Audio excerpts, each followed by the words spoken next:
I grew up believing family road trips were supposed to be about bonding and creating memories. Instead, mine were filled with relentless pranks and put-downs, especially from my older brothers. That summer vacation to Colorado was meant to be different. I was 21 years old, hoping things would finally change. I never imagined they would stop for gas, wait for me to use the bathroom, then drive away laughing. Their final words still haunt me. I never came home. Before I tell you how I rebuilt my life after my family left me stranded in Colorado, let me know where you are watching from. Hit that like button. And subscribe if family betrayal stories resonate with you. Trust me, you will want to hear how this ends.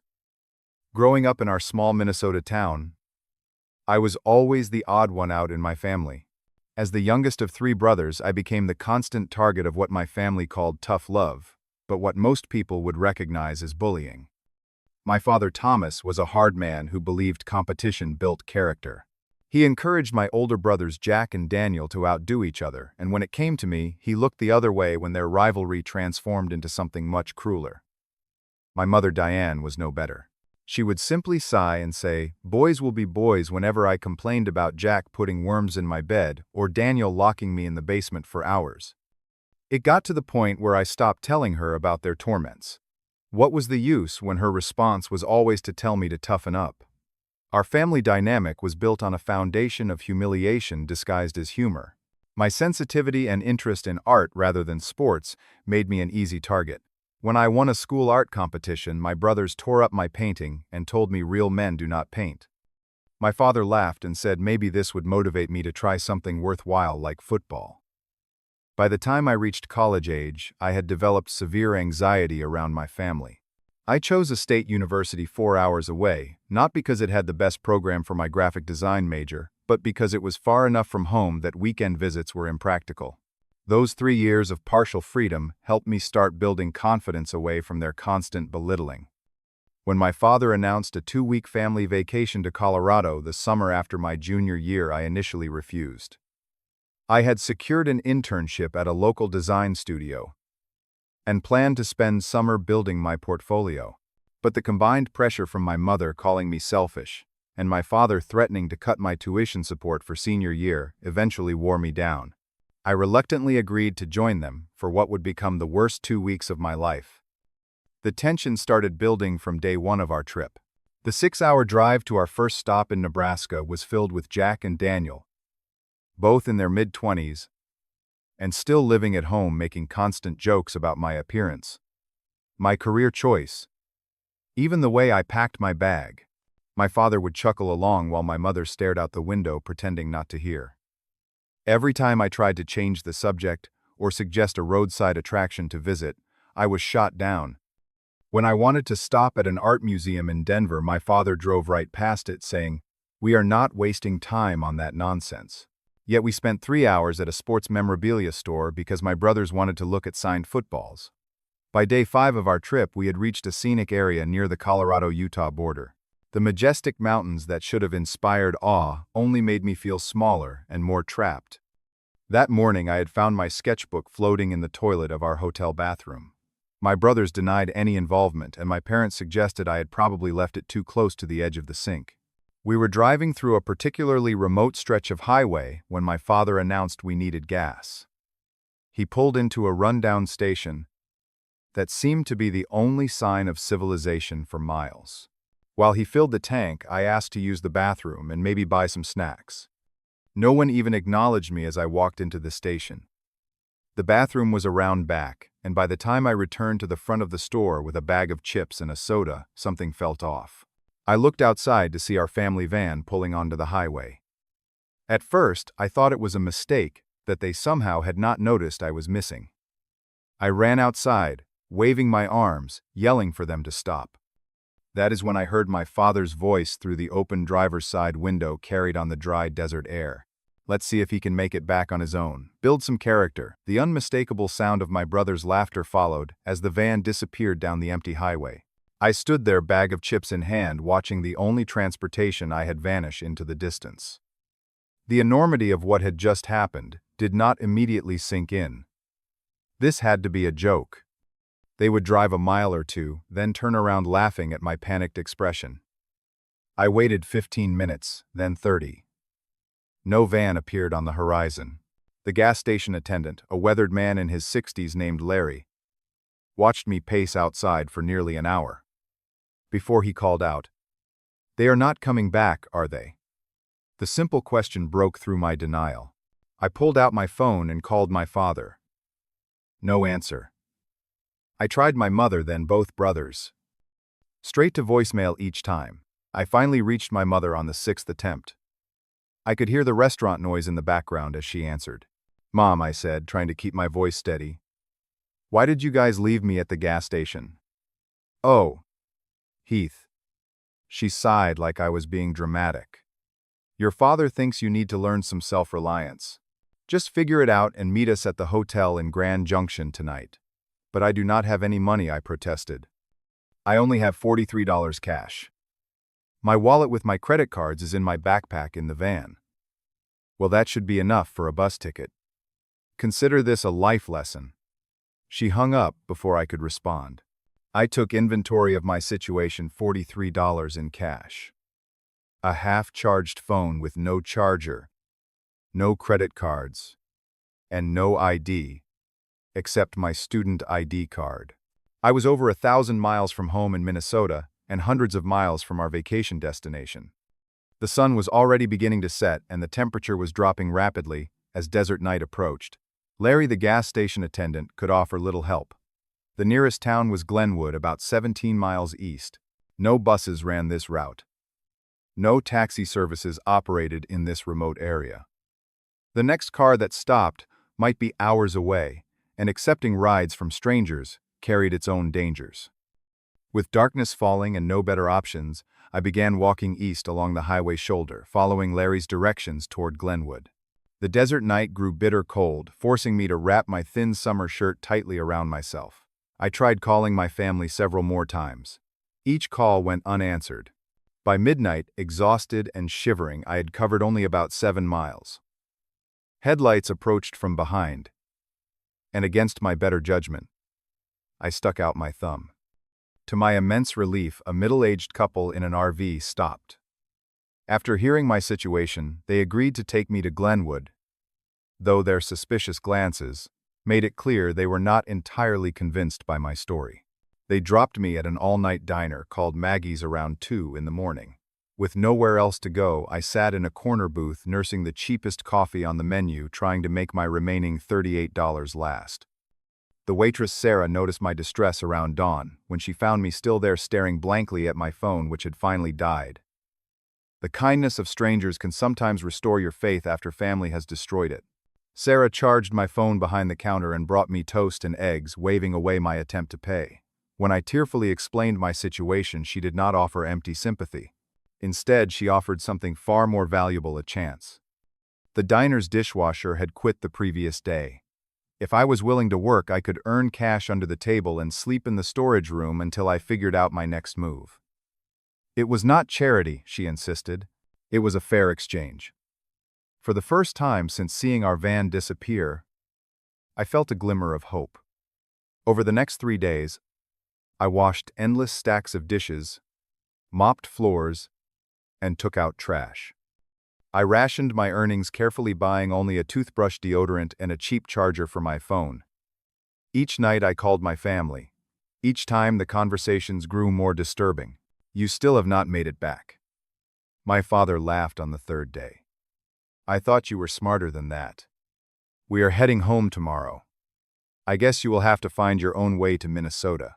My brothers found it hilarious. They took the phone from my father to mock my predicament. Daniel suggested I should start walking now, if I hoped to make it back before senior year. Jack wondered aloud if I would end up as some desert hobo painting sad pictures in the sand.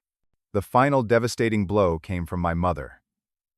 "Heath, honey," she said in that false sweet tone she used when siding with my brothers. "Maybe this is for the best. You have always been so sensitive. This experience might help you become more like your brothers. We will see you when you make it home." Something inside me broke that night as I lay on my makeshift bed of flattened cardboard boxes in the diner storage room. But in that breaking, something else was born: clarity. My family did not see me as a person. To them, I was a burden, a disappointment, someone to mold through cruelty into a shape they found acceptable. The next morning, Sarah found me with red eyes but a resolved expression. She introduced me to her brother Michael, who had stopped by the diner for breakfast. Michael owned a small construction business in Denver and needed laborers. The pay was modest, but included housing in a shared apartment with other workers. I made my decision in that moment. I left my phone on the counter of the diner, abandoning the last tether to my old life. Sarah looked surprised, but I explained, "As long as I have this, they have power over me. I am done letting them define who I am." I left with Michael that afternoon, heading toward Denver and an uncertain future that, despite its challenges, promised one thing: my family never had respect for who I truly was. Starting over in Denver with nothing but the clothes on my back and a determination to survive was the hardest thing I ever did, but also the most liberating. Michael's construction business mainly renovated older homes, and though I had never done physical labor before, I approached each task with the same attention to detail I had given my art. My first weeks were brutal. My hands blistered, then calloused. My muscles ached in ways I never knew possible. I shared a cramped two-bedroom apartment with 3 other laborers, sleeping on a mattress on the floor. But unlike my family home, this space, however humble, felt safe. My roommates Travis, Miguel, and Darius judged me only on my willingness to work hard and contribute to our makeshift household. Travis, a 35-year-old carpenter with a quiet confidence, became particularly important in my new life. He noticed my careful approach to finishing work and took me under his wing, teaching me fine woodworking techniques during evenings and weekends. "You have an artist's eye," he told me one night, as I meticulously restored an ornate banister. "That is rare in this business. Do not waste it." While working full-time during days, I enrolled in night classes at the local community college, studying business management. My plan was taking shape, learn construction from the ground up, while gaining the knowledge to eventually run my own company. Every dollar I earned went to either education or savings. I lived with extreme frugality, focused entirely on building a future. Over that first year, I occasionally wondered if my family was looking for me. I had left no forwarding address, no way to contact me. Sometimes late at night, doubts would creep in. Was I overreacting? Was this abandonment really so different from the lifetime of emotional abuse I had endured? These moments of weakness always passed by morning, replaced by renewed determination. As my second year in Denver began, I was promoted to assistant foreman based on my developing skills and work ethic. I moved into a small studio apartment of my own, a modest space that nevertheless felt like a palace because it was mine, earned through my own efforts. I adopted a stray cat I named Freedom, my first pet that no one could threaten or take away as punishment. 5 years after being left at that gas station, my life had transformed completely. With a loan backed by Travis, who now owned his own contracting company, I started Heath's Historic Renovations, specializing in restoring period details in Denver's older neighborhoods. My art background, once mocked by my family, became my greatest professional asset as I could visualize and execute authentic restorations that other contractors could not match. My business reputation grew steadily, and by year 7 I employed a small team of craftspeople who shared my vision for quality work. It was during this period that I met Julia, the owner of a vintage clothing boutique housed in an 1,892 building I was restoring. She had an eye for beauty in forgotten things, whether fabrics or architecture, and we connected instantly over our shared appreciation for history and craftsmanship. Julia brought warmth back into my life that I had not realized was missing. Where my professional success had given me confidence and stability, her presence offered something different: joy. Our relationship progressed naturally, and without the drama I had grown up believing was normal in families. We disagreed sometimes, but never with cruelty or the intent to wound. Every disagreement ended with greater understanding, not festering resentment. My chosen family expanded beyond Julia. Travis and his wife Maria included me in their holiday celebrations. My employees and their families gathered at summer barbecues in my backyard. I maintained a few close friendships with clients turned confidants. Through therapy, I gradually unpacked the damage of my upbringing and learned healthier patterns of relating to others. 10 years after the abandonment, Julia and I married in a small ceremony in the mountains. As she walked toward me among the aspen trees, I felt a completeness I never thought possible. We wrote our own vows, promising to always see and value each other exactly as we were. The absence of my biological family was not a void that day, but a relief. The people surrounding us were there by choice, not obligation. Our daughter Lily was born a year later, bringing a new dimension to my healing journey. Holding her tiny form in my arms, I made silent promises about the father. I would be the secure attachment. I would build the unconditional love I would provide. Julia and I approached parenthood as partners, communicating openly about our fears and hopes, especially my determination to break the cycle of family dysfunction. Our life settled into a rhythm of purpose and contentment. My business continued to thrive, expanding into commercial historic restorations across Colorado. Julia's boutique opened a second location. We bought and renovated a Victorian home in a family-friendly neighborhood, creating the stable, loving environment I had always craved as a child.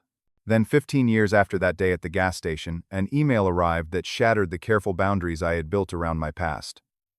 The message was short: "Heath, it's Mom. Please call. We need to talk. Your father is sick."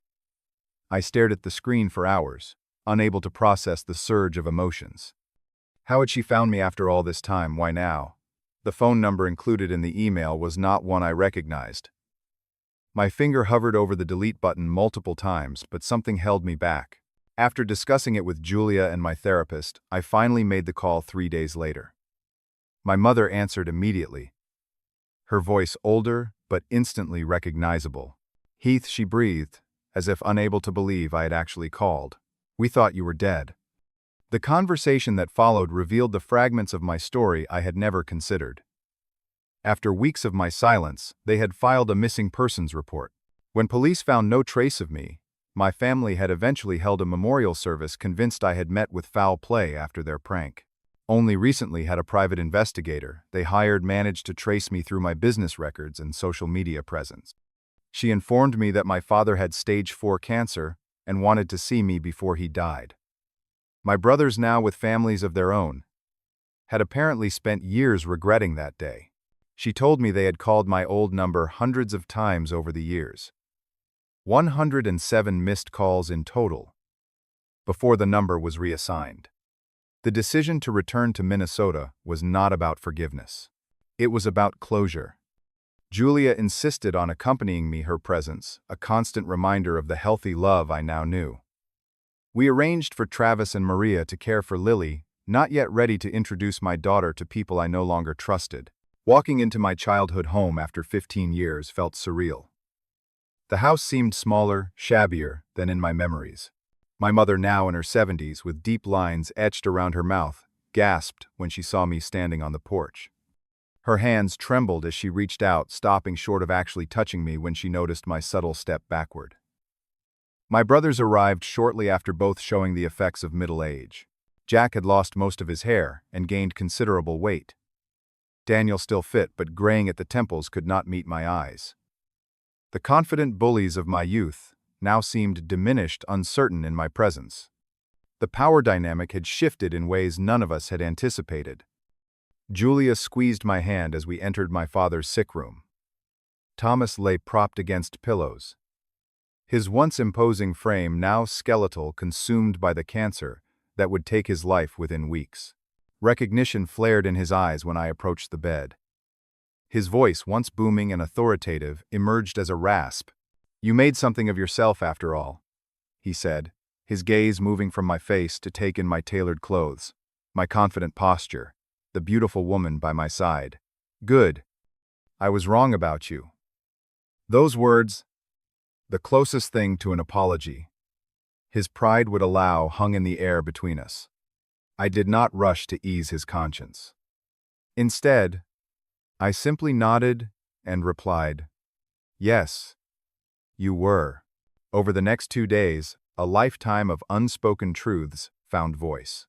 My brothers tearfully recounted their years of searching, the gradual realization of how their cruelty had driven me away, the way my absence had forced them to confront their own behavior. My mother showed me the scrapbook she had kept of newspaper clippings about my business, a silent witness to her regret.